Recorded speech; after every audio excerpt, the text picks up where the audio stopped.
Good morning, good afternoon, good evening. God bless you. Thank you for patronizing my channel. My name is Pastor Yemi Omogboyega. It's nice speaking with you again. I am going to be talking on the press. Should be our next port of call in terms of media watch. The press should be our next point of call.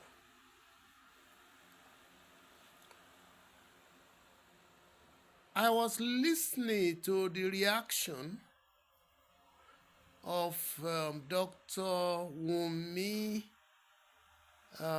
what's her name now? One Dr. Wumi, I can't remember her. Wumi Lawal on the social media. Her reaction to the press conference that President Bola Ahmed Tinubu granted to the press a few days back. I had earlier watched the presentation myself, and my own approach to it was that the conference went well as far as I'm concerned, because all the questions that the team led by Mr. Reuben Abati posed to the president, he answered them logically. And myself, the assessment of Nigeria is the fact that, Nigeria has really gone terribly bad, but it's not beyond recovery if only we take the right measures. And if I were to be the president, some of everything that he did, I would have done, because I would look at the production capability of Nigeria. Nigeria is a sovereignty, but a mere political sovereignty. We have no economic sovereignty because we are a consumer nation. And God forbid that will just be big for nothing. So Nigeria's situation requires, like, what I would call the kind of surgical operation. Is not going to be addressed by the subsidies of this world, palliatives of this world, gifts of this world, and charities of this world. No.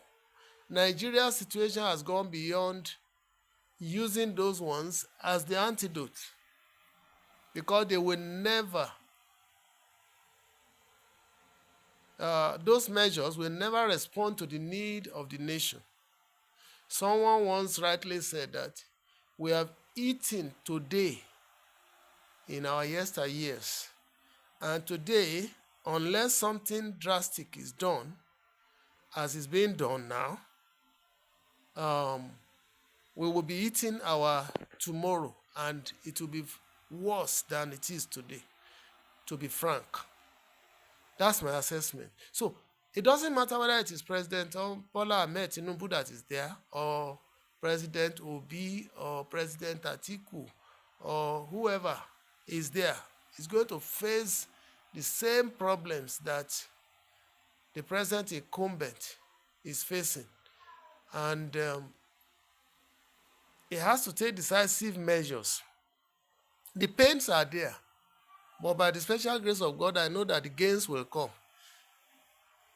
Don't accuse me of supporting uh, President Bola Ahmed Tinubu.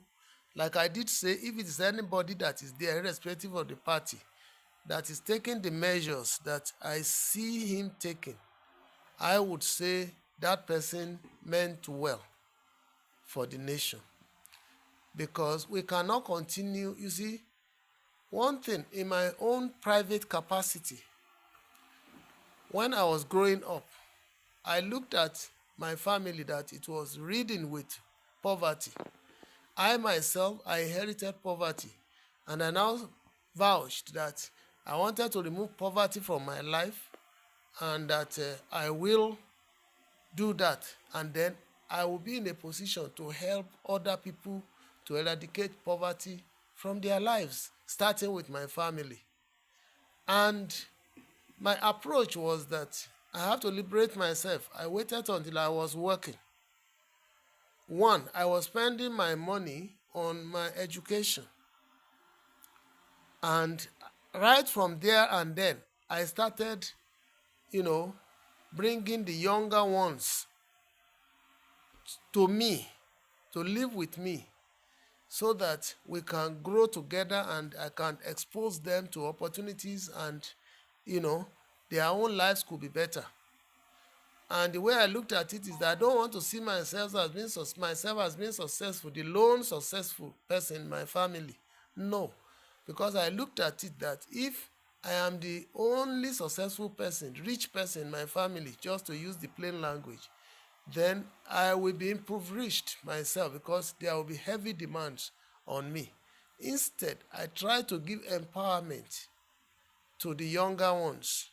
For instance, I looked at my siblings' children. I picked from them so that, and as I was bringing them up, raising them, I told them, you are going to cater for your parents, and you are going to cater for yourself, and you're going to cater for your family members. And that was my formula. I did it to my siblings, and I even did up to the level of my mother's siblings. All right? And that principle really paid off because, mark it, it's not all of them that I brought in that responded positively. But to God be the glory, those who lived by the teachings and the preachings and the directions and the counsels that I gave to them, today they are employers of labor and they are able to take care of their parents as envisaged. Those of them that didn't, today hardly can they take care of themselves. And I have no apologies for that, because if you don't bother to cater for yourself and cater for your own parents, how many people will I cater for? When will I rest? What if I'm no more?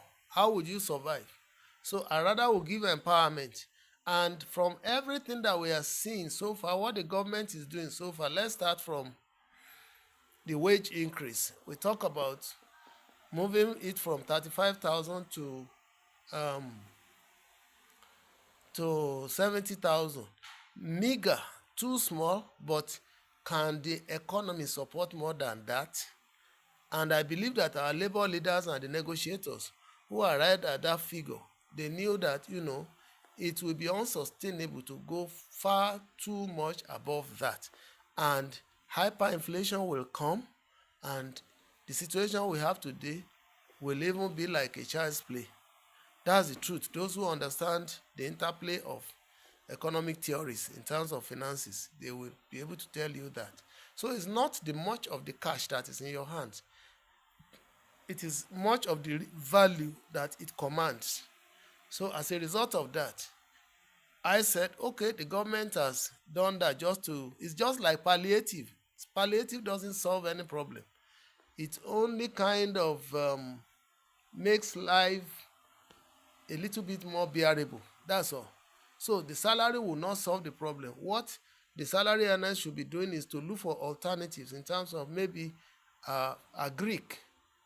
I mean, there is home garden. In every place that I reside in, I always ensure that I planted something around the place. I know not everybody is a landlord. some tenants. Some majority are tenants. And if they have opportunities near them, they can go into little small scale subsistence farming that can help to cushion their effect, their whatever. And they can check on their talents to see what they can do to make more money. And they can go into any other opportunity. At least an average person should have more than one, two, three sources of income. It was Pastor Otabil from Ghana that said he had 13 sources of income. How about that? The problem with us in Nigeria is if it is salary, we just depend upon salary. An average Igbo man will have more than 5, 10 sources of income. As he is doing marketing. So he's into his normal importer exporter businesses. And at the same time, you see him in school investing in his life. And you see him doing some other odd jobs just to make sure that money comes in. So that is the kind of approach that individuals need to adopt. Now, the second thing is the Dangote refinery thing that we said. We all knew that in the past 20-something years, more than since I think it's since the period of after Shagari that our refinery started breaking down, and none of them was functional until President Bola Ahmed Tinubu got there. And today, not only is Port Harcourt refinery has started to work, we have the private enterprise in the terms of Dangote that is processing our crude oil. Previously, our crude oil was being exported and refined over there by our wicked leadership here, and then they will now import them back in dollar and will pay heavily for what we have cheaply. But today, that's a thing of the past, and to God be the glory now. No matter how little, so it's to be trickling. The Bible says wealth that is gathered little by little lasts, but the one that is got hastily does not last. So we need to know that a little here, a little there will build the economy. So now, Dangote refinery would have provided thousands upon thousands of employment for our people, keeping them off the streets, and then the fuel that is now available, we give glory to God. This is something that would have been always scarce. And even as at the time I'm recording now, we discovered that fuel prices, you may say, it's dropped by about 100 naira. It looks small, but it is something. Which, if these refineries are not working, would not have happened. Rather, it would have been going up because we would have depended upon dollar-denominated transactions. So, these are the ways that succor is being brought to the society, and then some few other things steps that the government is taking to ensure that like I said, nobody will be there that will not be faced with this problem. Approaches may differ. Some people are suggesting should have removed subsidies gradually. Whether you remove it now or you remove it gradually, it is the principle of graduality that we have been having, that every successive regime that came will always increase the fuel prices instead of the fuel price going down until the subsidy is removed. Now we now know the realistic value of the fuel. It's painful. So if you look at that, you will discover that we are also on the right direction. And a few other things that were itemized during this presidential debate, I believe that they are the appropriate steps that we require now. Though the pains are there, but over time, we will surely get over it. I pray that very soon now, if farmers are able to return to the farm just like the government is making efforts, we will all agree that insecurity has reduced. It is still there. Please, I don't want you to think I'm just praising the government, but the government has taken the appropriate step that stemmed down insecurity greatly.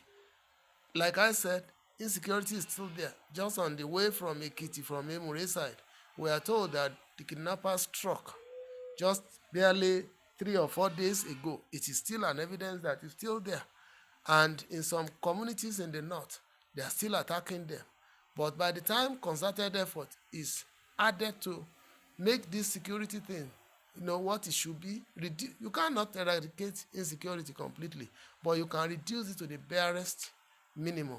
So that is also another area in which the government is scoring high. And we talked about the students' loan, whatever.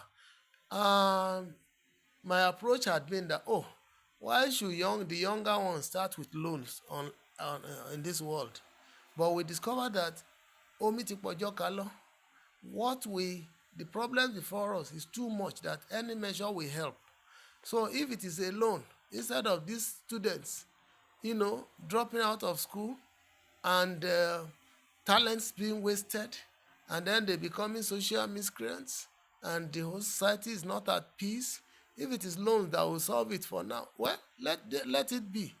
That is what the government can do, because there is not enough resources to give everybody free education. So if that is it, well, it is still the slow, but if it is steady and well implemented, another way to ensure that our brilliant students are taken off the streets and their lives, their future is guaranteed. At least when they graduate from here, they can jackpot to anywhere and better their lots.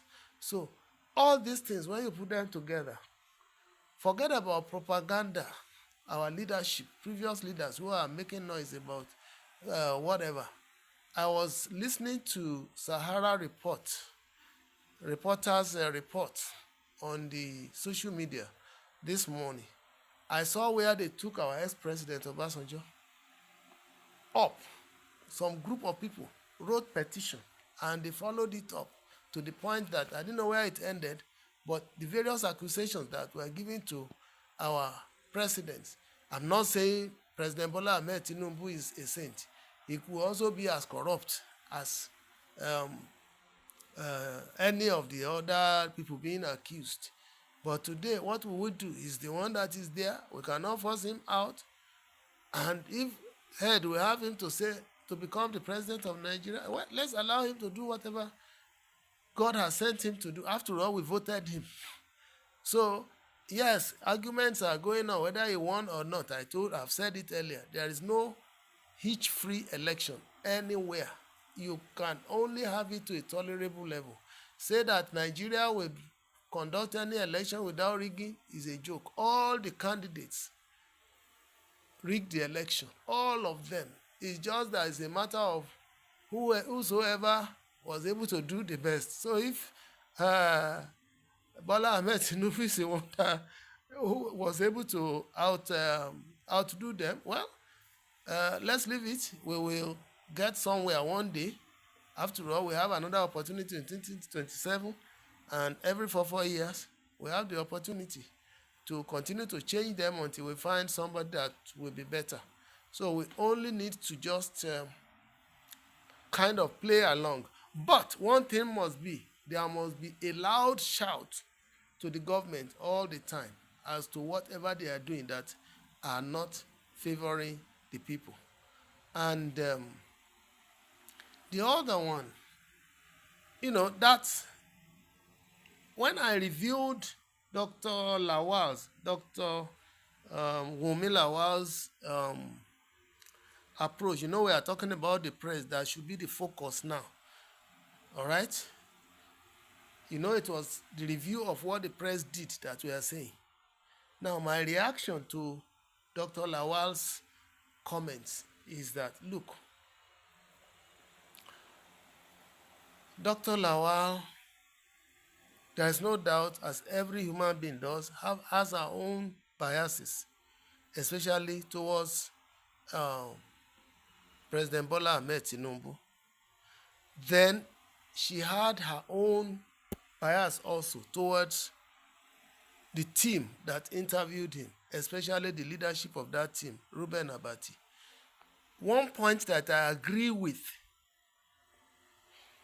major point, is that I have had opportunity to invite Dr. Reuben Abati to an occasion concerning me, myself, that I know of. And I can support Dr. Wunmi Lawal's submission that Dr. Abati is more like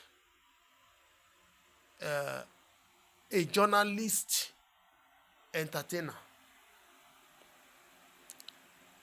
He dribbles a lot. He's Maradonic a lot. And at the end of the day, most of his conclusions are not based on the facts of the matters that were presented before him. That much I knew him. In fact, he would choose an area that will entertain the people, not minding whether it is true or it is false. He will just say something that will make people laugh. That's why I call him an entertainer. I have my reasons. He did it to me. And I did not really, what he did to me then, a beautiful work at the beginning. Like I said, his conclusions are either weak or are just entertaining. That's all. What he did really touched me because even the point he tried to stress was untrue of the true nature of what he's supposed to report. It was grossly untrue.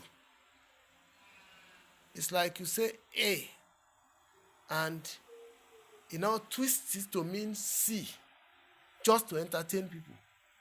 Because somebody that understands English language will actually get the point that I made, that he misinterpreted and misrepresented to the public. I felt disturbed and I felt disappointed. And it simply confirmed exactly what my colleague, whom he and Reuben Abati had worked together in a media house previously, said about him. When I said I was inviting him to that occasion, he said, this person I'm inviting will not represent the truth. But I didn't understand. I thought maybe because they were colleagues and maybe they have something like, as they were colleagues, maybe they have some rivalry or whatever, which is normal. Maybe he belongs to another camp. They had worked together and he gave me that hint, but I didn't take notice of it because I was banking on Dr. Reuben Abati's name and experience, and I thought it would be as objective as it should be, but he disappointed me. It was rather too late for me to be countering him during the occasion. So that is the kind of person that Dr. Reuben Abati, that I know by my own experience, is. Now, you see, journalism is more than just entertaining people. It's not a matter of taking one item and bending it to suit your entertainment vision or whatever goal. And the issue he commented on was very vital, very fundamental to my well-being. He twisted it. And the whole thing was like, well, I just said, let's go. I cannot have an occasion tomorrow and invite him. That's the truth. So in this matter of President Bola Ahmed Tinubu, however, Dr. Lawal's, aggressive approach to Dr. Reuben Abati, if I had not known Abati before, I would have said maybe she was too aggressive or whatever. But the truth is that the suffering in Nigeria is enough for us to get serious as journalists or as investigative journalists. However, I listened to the presentation myself before the Dr. Lawal's reaction. I saw that even though Reuben Abati is who he is, I wouldn't blame him totally as much as Dr. Lawal had blamed him. Please, it is important that you get this message. Whosoever has access to Dr. Lawal's page or whatever, to help to share this message until it gets to her. Also share it to Reuben Abati so that he will have a feedback as to people's impression about him. So, as I'm saying, she was rather very, very aggressive. Let's face it. When you are in that setting where you are interviewing the president of a nation, the atmosphere is always charged. Everybody will have to be cool and calm. All right? That is the environment that these people found themselves. And there is this superiority and inferiority complex. If you are standing, if Dr. Lawal or myself, if we are standing before the president of our nation, we cannot just be so relaxed as to think that we are just with our colleagues or with our family at home. This is not a matter of being coward. That atmosphere is always charged and it's such that you need to remain cool and calm. Then you can now see the nature. It looks like everybody is like zombie.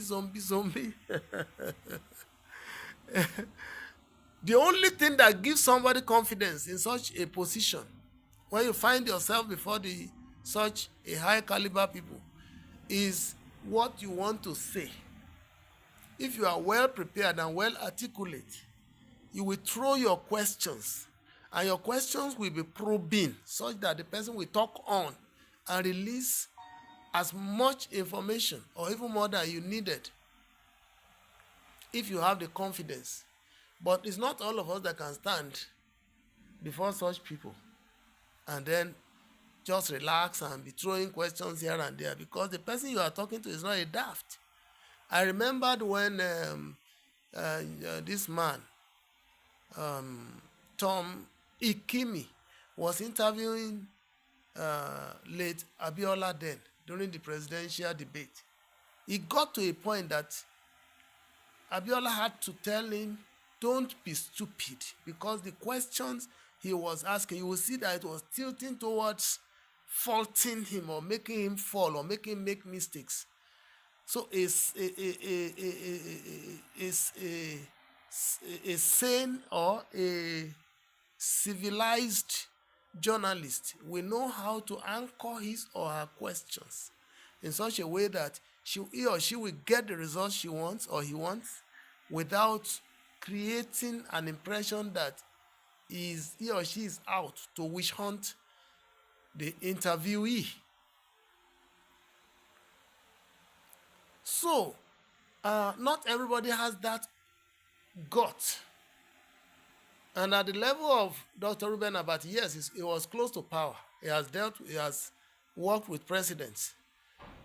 Definitely, he should have the guts to be bolder. But the questions they asked, to me, they are reasonable. And the president answered even beyond their expectation. So to me, I don't see the need dragging what we don't need to drag. Honestly speaking, if you ask me, you see, journalists you should not make yourself popular by asking questions that will just waste people's time and that have been answered, or you keep on rigmaroling around questions so that they will say you are talking. No. I think that forget about their posture. Their posture appears like, hey, subdued people. Like I tell you, when you are before people like that, even the environment will turn you make you a little bit panicky unless you have been doing it severally, and you have to be calculative in whatever you are saying. All right? So I think that review was rather too hard. I knew he exonerated somebody like El-Rufai. El-Rufai, is cool, calm, and to me, he's not like Dr. Reuben Abati. He's straightforward. I agree with Dr. Lawal that when El-Rufai is interviewing somebody, he does not look at the person's trait like that so that maybe eye contact can change his countenance, he will go ahead, speak from his brain, and look into near the eye, the face of the person, so that he will be able to coordinate himself. So that helps him to avoid shyness, to avoid, being cold, and to avoid timidity. But Reuben Abati will look cool, calm. But like I said, where he has problems are his conclusions. And you will see that in this interview, he didn't really say much. He would just call the next person, and later he anchored and rounded up the show. The show was not meant to witch hunt the president. The president, honestly speaking, if it's not until you make noise, not until you shout.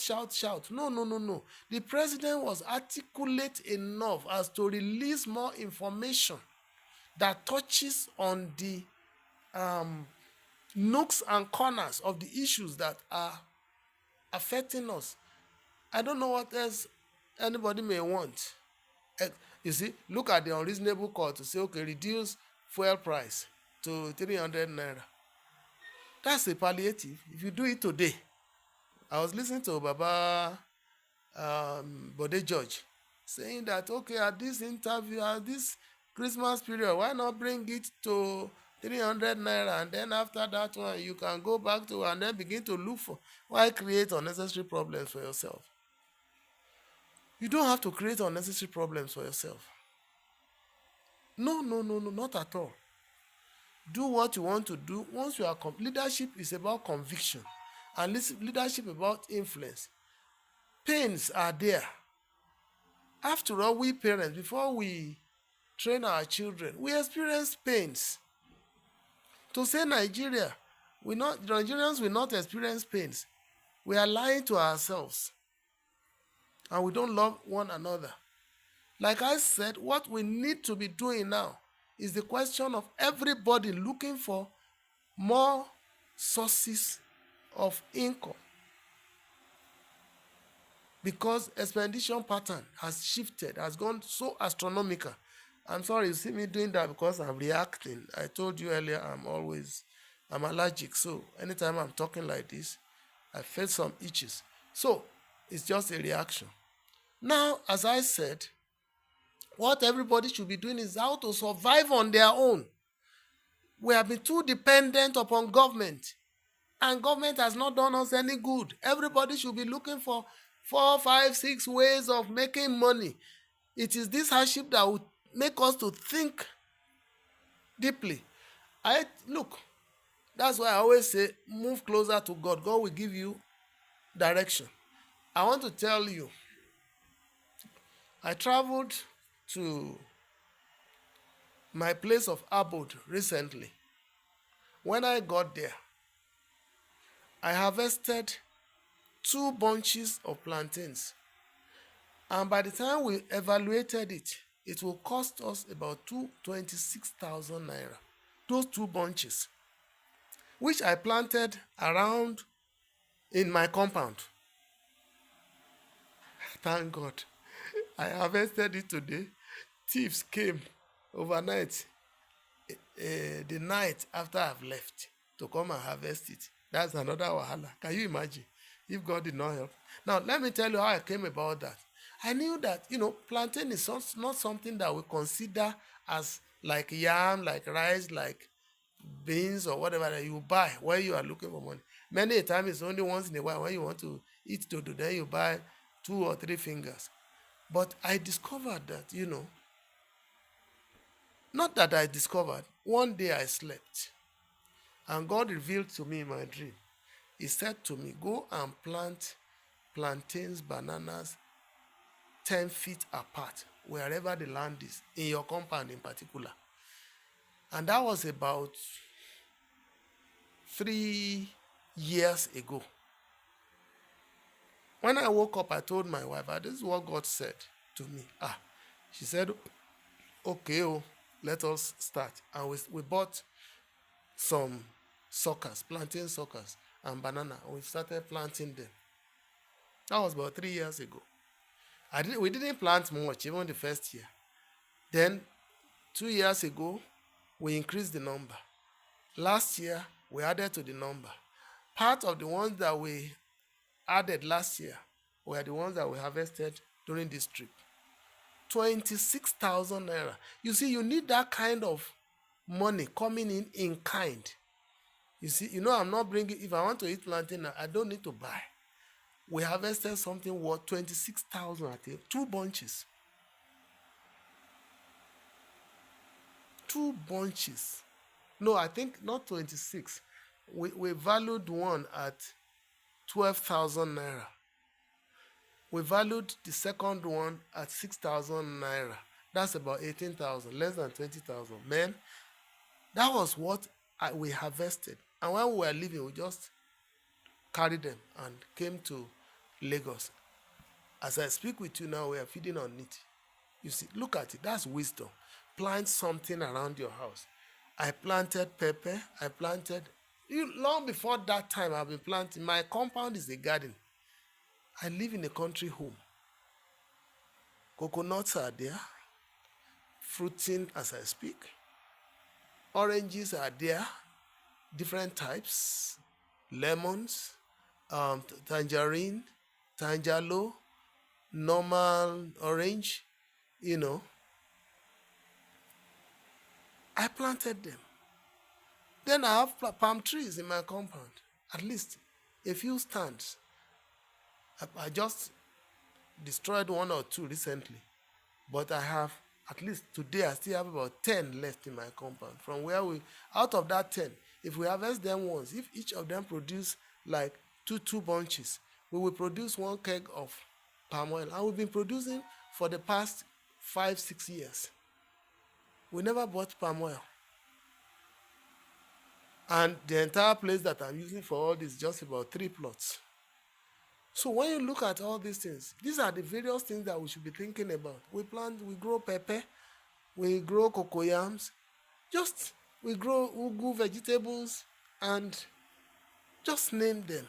If people start thinking this way, I've planted maize in buckets or sacks. It's just that it is laborious. If you are wetting them twice a day, in 3 months, you will have your maize ready. I've practiced all those ones. We planted okra. I went to one of the okra stems that we planted. When we got there, I got 17 pods that were dried, which we will plant in the next season. And from the same stem, we still harvested like 4 big ones that we cooked during that trip. If you plant all these things around your environment, or even if you are a tenant and there is a nearby place you can do little farming, subsistence farming, please do. That's one thing that we all need to survive this wahala. How much will you have in your pocket to buy rice, to buy every other thing? Your children's school fees are still there. And then, 2, we need to live in moderation. Change our taste. I remember during the inflation, when Abiola was still alive, people were crying. Sugar was, as they said, you won't die if you don't eat sugar. Look for alternative. Take your ogi without sugar. It's even good for your health. We didn't understand. Now I understand better. Going to 70, I now know that I don't need rice, I don't need sugar, I don't need anything. I need more of the unripe plantain, which I'm eating now healthily, which I produce myself. And I produce some little quantity of yams. So when we are doing all these things, then we should live in moderation. What do you have to do with having too many children? People would have taken me to be an enemy of children. No, don't bring them into this world if you can't cater for them. Don't bring them to come and suffer. Have the number you can cater for. 2, 3, and thank God. Children don't die like before, bearing accident, bearing sickness. And today, sicknesses are put at bay. May God continue to take care of us. So if you have too much responsibility, you will not be able to cope. And you want your pressure on somebody else. This time around the government. This time around your relatives. It is then everybody is your enemy. Your brother, you want him to take your children, your excess children. Your brother has his own. Maybe he's in the same category with you. And he cannot take, he says no, then he becomes your enemy. So these are the things, some of the things that we need to take care of. Now, let me again return to the topic, which is about we must not lose focus on our press. And this is where I will be concluding this message. Our press is doing us evil. Especially the most guilty arm of the press is the radio stations. If you have access to Crest Radio, FM radio, Crest FM radio stations line, please send this message to them. They are equally very, very guilty of promoting some things that people are being milked. And the way they even follow them, these adverts that they carry, the way they follow them, you will think that they are part and parcel of them. That's Crest FM radio. That one that I know very well. I'm just using it as a case study compared to others. Let me tell you, there are these religious programs that will promise you miracles upon miracles upon miracles, and you will see the radio station representative, kind of buttressing the way they are interviewing. You will know that this thing is prearranged. There is one, Kinikan, along the expressway, you turn to your right, I think they say in the Soka area, that will tell you, if you watch some of the programs they are doing, it is the same pattern. They will bring somebody that is testifying to a special miracle that cannot be verified. And today may be the wife of a king, today may be the son. Whatever way, you will see that these things are pre-arranged. And the radios are not, they are promoting them. There is another one. They specialize in saying that they now metamorphose into about 3 or 4 groups that I know, still on the same people. They say they are giving financial education. If you watch them, they bear different names. At least that I know now, there are about 4 names that I can mention. I don't want to spoil anybody's business. But I have attended 2 of such occasions. They will give you promises that, they will give you special advice that when you get there, you will make money, you will do this, you will do that. And there is one that is most annoying, that is deceptive. They will tell you it is not a Ponzi scheme, and that, you don't need to bring anybody to as a downline or upline or whatever. And by the time you get there, 1, you are expected to invest heavily first. There is no crime in that, because if you want to gain, unless you want to be a thief or you want miracle money from the church, these ones, they will tell you. They won't tell you that you need to invest something which may be beyond your capacity. And some of the people that are going there, those who have the money, let me tell you, that business is real, is genuine. But there is an element that traps people into them. It is actually for those who can fund the money, the business. You must raise capitals. As at the time I went there, I think they call it a slot. It's about that day, I spent about 100,000 for 2 slots, 50,000. The next one I attended, which came under the name of another brand name, by the time I got there, that one was 100,000. It was 70,000. It had gone up. By now, I don't know how much it will be, and they are still promoting it till today. On the same radio, about 4 of them, different names. using different names. Youngsters, they will tell you are not going to be looking for downline. It's a lie. I discovered when I got there that look, one leg, you will be looking for people to come and join. Why lie to people? And if you don't find people to join you, you can't make progress unless you are funding the whole thing yourself. It is not, like I said, it's not a Ponzi scheme, but the method by which they are bringing people in deceives people. People will enter, they will not be able to continue, and the money they paid is gone because of their inability to fund it. And you have to still be looking for people downlines. And they made a clear promise that they are not looking for downlines. Please, whoever is familiar with e.g.Radio FM, listen to it. Every evening, you will still hear it, maybe in the afternoon. I don't want to mention. I'm not spoiling their business. The good thing about it is that, okay, when you do that, then they will give you some, whether you need it or not, they give you some supplements. But where you really make the money is when you have invested so much before you can begin to get returns. People should be transparent in telling people you will invest to according to your ability. They won't. They will say, oh, no, you don't need. Somebody will be telling you, when I wanted to go to school, my people, the whole family has to gather together, this and that, to raise money, and it's not easy, and all that today that they'll.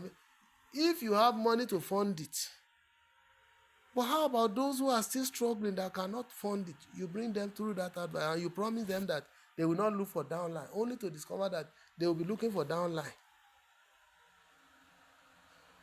Otherwise, they can't do it. There are only two ways. It's either you are looking for downlines and you go about telling people to come and join. Which, how many people are ready into? Even people will think it is a Ponzi scheme in the first place. And if you can't do that and you cannot raise big capital, by the time I did the calculation, then before you can make any money, any tangible money out of it, you would have spent over $1 million plus. How many of the downtrodden can raise that? When we were even struggling for 50,000 slots that we are talking about. These are deceptions. The way these radio people present the thing, market the thing, is making people to be exploited, because if they cannot continue, the money they paid is gone. So these are our radio stations in particular. They need to be very careful. They need to help the society not to be exploited, especially the downtrodden. Those who are rich can do it. They can do it. And I just feel for people, because if you pay for your first thing and you can't continue, the money you pay initially is gone. And when you take 50 from this, 50 from that, maybe out of 10 people or out of 20 people, only maybe 5 are able to continue. What happened to the monies that those people paid? Our radio stations should be very careful. I know the TV one, there is no such adverts again. It's like there is a proper monitoring. They are behaving. Now, let's go to religious programs. Like I said earlier, we've talked about religious programs somehow. But on the TV, you don't see all those fake miracle centers again. You don't see those fake promises. So if we can sustain that, that will be okay. People will stop falling victims. The ones that you are seeing now are the ones that maybe they are programs. We know that there are still fake testimonies here and there, but at least they chose to fall into it. That's left for them. Then on the social media, we should stop promoting things that will not benefit the people. We should stop promoting it. If you are promoting agriculture, particularly subsistent agriculture for people to survive, it's okay. But for instance, now, if today, I had done it before, if I am promoting commercial agric to you, I haven't ventured into it myself, that I knew it is not commercially viable for any individual to do, then I would have been wicked. I tasted it. I knew it doesn't work. So I limit it to produce what you want to eat. This kind of education will help people. How to make extra money. Then there are online businesses that you can check out yourself, but don't just jump on any of them. There are some trainings they tell you they offer on the internet that you will start the training, you will not be able to finish, talk less of even benefit from it. A lot of scams here and there. So you need to be careful. Something that you cannot investigate and you cannot hold somebody directly responsible for, don't join. So our radio, our press is to be closely monitored. They are promoting religious evils, and they are promoting some I won't call them Ponzi. Like the one I'm talking about is not a Ponzi scheme, but it's only for the people who can afford them. Let them know, for those who can afford them. But in the process, people are losing money. The little they have, they are losing, and they cannot continue. And when you get there, the presentation are so sweet that hardly can you live without dropping something. But when you can't make progress, you lose out. It's unfair. It's unfair. It's unfair. So let us begin to caution ourselves. The radio stations should help us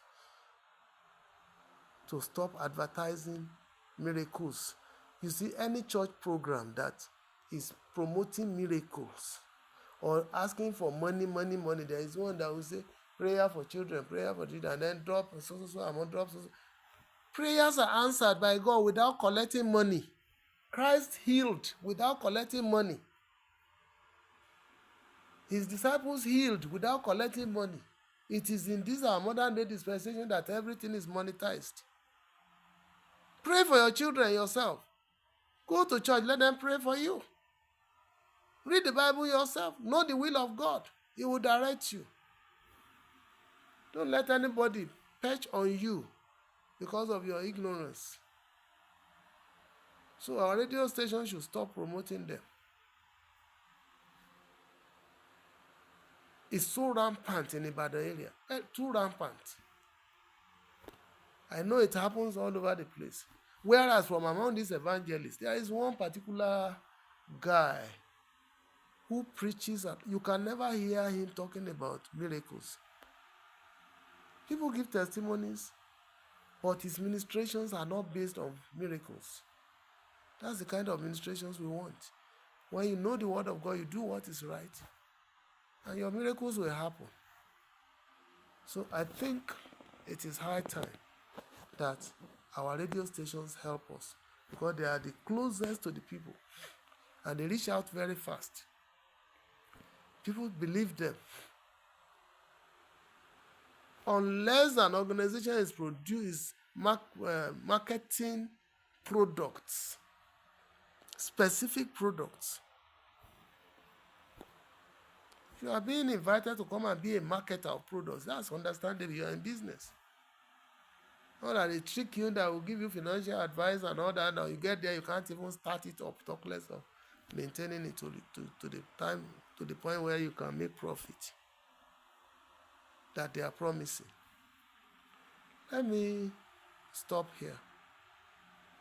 And I remain your friend, Pastor Yemi Omogboyega. Now let's talk the details. Please subscribe to my channel, like our videos, share the videos, then press the notification button so that you get to know when we upload new videos. God bless you. I really appreciate you for your past good deeds. You are encouraging me these days. May God encourage you. The new year that is coming may be a prosperous year for every one of us. Together we shall build this nation. Let us discourage people from cheating one another. Every profession should discourage such. God bless you.